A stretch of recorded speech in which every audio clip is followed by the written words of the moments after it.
Doctor साहब, शौकत तरीन साहब ने आज बताया कि 12 जनवरी से कबल IMF की तमाम तर शराइत जो हैं वो पूरी करेंगे और मंगल के रोज़ हुकूमत भी बिल पेश करने जा रही है कौमी असम्बली पार्लियामेंट में।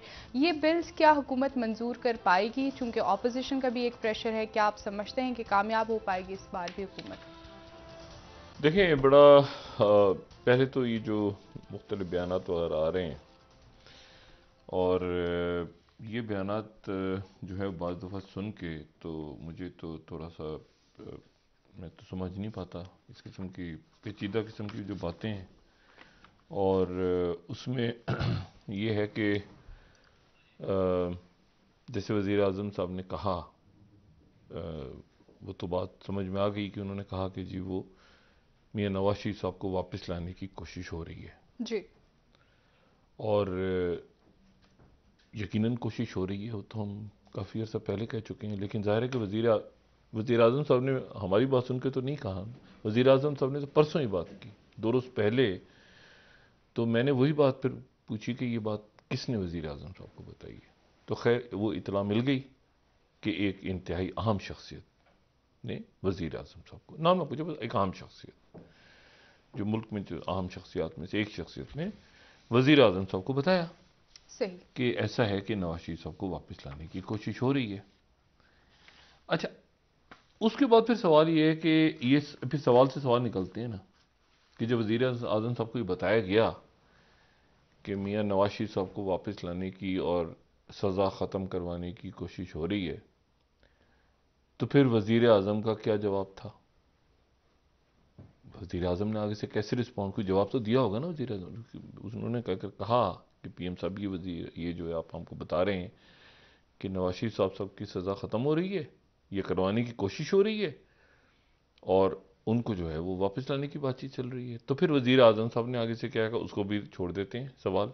लोग सोचें उस पर कि क्या क्या बात है, क्योंकि उसके बाद फिर उन्होंने ये तर्जुमानों के इजलास में बात की, वहाँ से बात चली। अच्छा, उसके बाद शेख रशीद साहब ने भी आज ये भी बात की जी कि जी नवाज शरीफ बिल्कुल। आना चाहें तो हम उनको वीज़ा देने को तैयार हैं। हालांकि शेख रशीद तो भाई हैं मेरे, कल मेरी उनसे बड़ी तफसीली ऑफ द रिकॉर्ड बात हुई। 12 बात यह है कि अगर तो वीज़ा की तो ज़रूरत नहीं है उनको, तो वो तो वीज़ा तो उनको ख़त्म हो गया हुआ है गालिबन।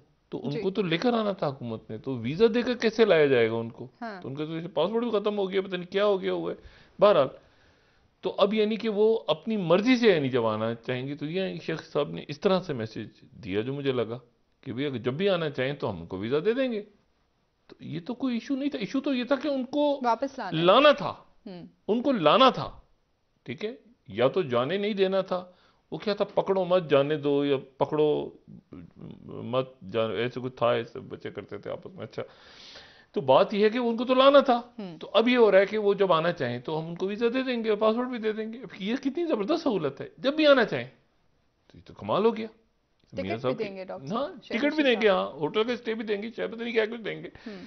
अच्छा नहीं, लेकिन ये तो अजीब सी बात हो गई ना। अच्छा चले, अब एक बात, तो फिर वज़ीर आज़म साहब का क्या रिस्पॉन्स है, एक सवाल ये फिर खड़ा होता है।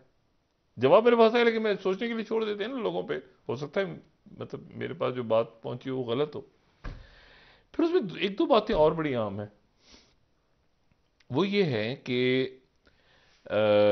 वजीर ये जो अब देखें, कल कौमी सलामती का इजलास हो रहा है। जी। अब ये कौमी सलामती का इजलास इतना अहम इजलास, ये चंद जो बहुत सीरियस मैटर्स डिस्कस हो रहे हैं, तो उसमें से उसमें अस्करी हुकाम भी होंगे, और हमारे सियासी वज़ीर आज़म साहब भी होंगे, मुख्तलिफ वज़रा होंगे, वज़रा होंगे। वज़ीर ख़ारजा होंगे, हम्म। वज़ीर इत्तलात होंगे, जो जो भी उसका बना हुआ फॉर्मेट, NSA होंगे सारे होंगे। अच्छा, अब उससे पहले एक और बयान आया है। वो बयान जो है, अच्छा वो भी बयान जो है, अब देखें ना, बयान को मेरे जैसा एक आदमी ऐसी बात कर दे TV पे बैठ के, कोई सेंस नहीं है। अपोजिशन का कोई बात करे, कोई सेंस नहीं है। मगर अब रियासत हुकूमत की तरफ से अगर एक स्टेटमेंट आता है, तो और हुकूमत के एक वजीर की तरफ से कहा जाए कि जी वो बूट जो है उसको लेके खड़े हैं, लेकिन मतलब पॉलिश, लेकिन बूट जो है वो उसको मतलब पॉलिश लगाने की बूट को मोहलत नहीं मिल रही। ऐसा कोई एक बयान आया है मेरे ख्याल से आज या कल में की। और लाइन लगा के खड़े हैं मुस्लिम लीग नून वाले, ऑपोजिशन वाले। अच्छा, अब मसला ये है कि अब ये बात किसने कही? ये बात उनको किसी ने कही होगी ना कि भाई कोई बूट की बूट पॉलिश। लिए खड़े हैं, हाँ, तो पॉलिश करने के लिए वो मुझे तो नहीं तैयार हैं। समझ में आया कौन से बूटों की बात हो रही है, कहाँ हो रहा है। लेकिन चूंकि बयानात ही आ रहे हैं ना, तो मुझे नहीं समझ में आ रहा कि जी मतलब हमने बूट आगे कर दिए है सर, वो बूट लेके खड़े हुए हैं पॉलिश लेके, लेकिन हम अपना बूट, मतलब ये कोई किसने कहा है या किसी ने नहीं कहा? ये क्या है चक्कर? हमें कुछ बताए, हमें भी तो बताएं ये हो क्या रहा है इस मुल्क में।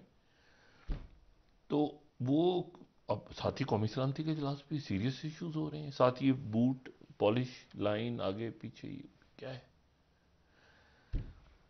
अच्छा, लेकिन हमें तो बिल्कुल बेहतर, ये हमारे जो बड़े सगीर है ना, ऐसे आपको बात बताऊं इसमें, उस पे सर पे हाथ रख दिया, उससे हाथ उठा लिया गया, ये भी तो चल रही है बहुत सारी बातें। इस किस्म की बातें मैं सुनता हूं, मुझे कुछ समझ नहीं आता। लेकिन मैं सोचता हूँ कि उसकी वजह हमारे बड़े सगीर में एक इंटरेस्टिंग बात अभी किसी से मुझे बताई, मैंने कहा ये क्या हो रहा है, हाथ उठा लिया गया, हाथ रख दिया, क्या है? तो खैर बातों बातों से एक बात ज़हन में आई, और वो ये कि ये जो थाने कचहरी का जो कल्चर यहाँ पे है ना, तो जो थाने होते हैं पाकिस्तान में भी होता है और इंडिया में भी यकीनन ऐसे ही होता होगा, मेरा ख्याल है, क्योंकि एक ही वो बने हुए हैं लॉज वगैरह। तो उसमें ये है कि एक बाकायदा एक शख्सियत होती है उस थाने में, एक बड़ा अहम किरदार होता है जिसका नाम होता है मुखबर खास। अच्छा, मुखबर तो बहुत सारे होते हैं, एक होता है मुखबर खास। अच्छा, एफआईआर, अक्सर एफआईआर जो दर्ज होती है ना, तो एफआईआर का आगाज ऐसे होता है कि इतलाए मुखबर खास के बाद पुलिस पार्टी तश्कील दी गई, उस पुलिस पार्टी ने छापा मार के बदनाम जमाना, कातिल, मुनशियात फरोश फलां के अड्डे पे छापा मार के 500 लोग गिरफ्तार कर लिए। लेकिन वो शुरू होता है बतलाए मुखबर खास। अच्छा, वो मुखबर खास जो है उसका नाम नहीं होता, लेकिन सारी कार्रवाई उस पर होती है। वो एक बदमाश उधर से पकड़ा गया तो एक उधर छापा मार के उसको पकड़ लिया, तो ये अंदर वो अंदर, मुखबर खास। अभी जो मुखबर खास है, इसको एक तरह से इम्यूनिटी होती है। मतलब इम्यूनिटी से मुराद ये कि ये भी उठाई गिरा होता है ना, भाई ये जो मुखबरी करेगा थाने में, तो इसको भी इजाजत होती है थाने की तरफ से कि यार तू भी छोटा मोटा कुछ चर्च वर्स इधर, मतलब मैं एक ऐसे बता रहा हूँ, उसको भी तू छोटा मोटी भत्ता भत्ता बदमाशियां बदमाशियां कर, मुखबरी हमें लाके ड्यूबे सा करेक्टर होता है, पुरस्कार सा। तो वो एक, बहुत सारे मुखबर होते हैं और एक मुखबर खास होता है। लेकिन फिर एक मरला ऐसा आता है कोई जहां पे वो मुखबर, इसका सियासत से कोई ताल्लुक है, वैसे ही मेरे दिमाग में बात आई। तो ये होता है कि वो मुखबर खास जो है ना, वो जरा कुछ ज्यादा ही पता चलता है, उस खबरें आनी शुरू हो जाती हैं, क्योंकि और भी तो मुखबरों की लाइनें लगी होती हैं ना कि हमें मुखबर खास का ओहदा मिले। वो भी लगे होते हैं लाइन में, बहुत सारे कतार में लगे होते हैं कि यार किसी, तो फिर ये होता है कि वो जो एसएचओ या डीएसपी या इस लेवल पे एक गैर एलानिया सा एक इजलास होता है, मीटिंग होती है, वो तय होता है, उसमें डिस्कस होता है कि यार ये जो हमारा मुखबर खास था ये ज्यादा फैल गया है, इसके बारे में तो इतला ही आ रही है कि ये तो, मतलब एसएचओ को साहब को भी कुछ नहीं समझ रहा, थानेदार साहब को भी कुछ नहीं समझ रहा, आईजी साहब को भी कुछ नहीं समझ रहा, उनको डीआईजी साहब कुछ नहीं समझ रहा, मुखबर खास तो ज्यादा फैल गया है। अच्छा, इस मुखबर खास को फिर इसके ऊपर से हाथ उठा लिया जाता है। मैंने आपसे कहा ना, इसका कुछ सियासत से ये, कोई ताल्लुक हाँ, नहीं। हाथ उठाने वाली वहां होता है किस्सा, ये थानों कचहरियों में होता है। या नहीं तो होता। फिर ये होता है कि उस लंगड़े लूले उस चक्के को, उसको बस हाथ उठा लिया जाता है, और जो दूसरे मुखबर छोटे छोटे लाइन में लगे होते हैं जिसने उसको फंसवाया होता है, अच्छा वो मुखबर खास जो होता है ना, वो तो होता है वो कोई कंटुटा ही है ना, तो उसके पास से वो फिर हीरोइनें बरामद हो जाती हैं, फिर उसके पास से जो कत्ल के पर्चे हो जाते हैं, फिर वो दबड़दूस होकर अंदर के पड़ा होता है, और वो इसलिए पड़ा होता है कि वो अपनी, वो कहते हैं ना, अपनी दायरे से निकल चुका होता है, तो उसे हाथ उठा लिया जाता है। थाने वाले कहते हैं उसको उठाओ, तो डालो है उस पर।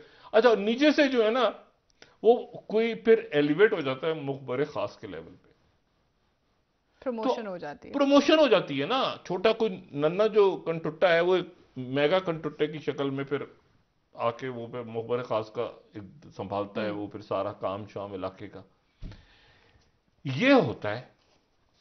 अब इसका सियासत से क्या ताल्लुक है, कौन से कंटुटों पे हाथ है, क्या है, ये वहां तक तो सुना था मैंने, ये मैं पहली दफा सुन रहा हूं।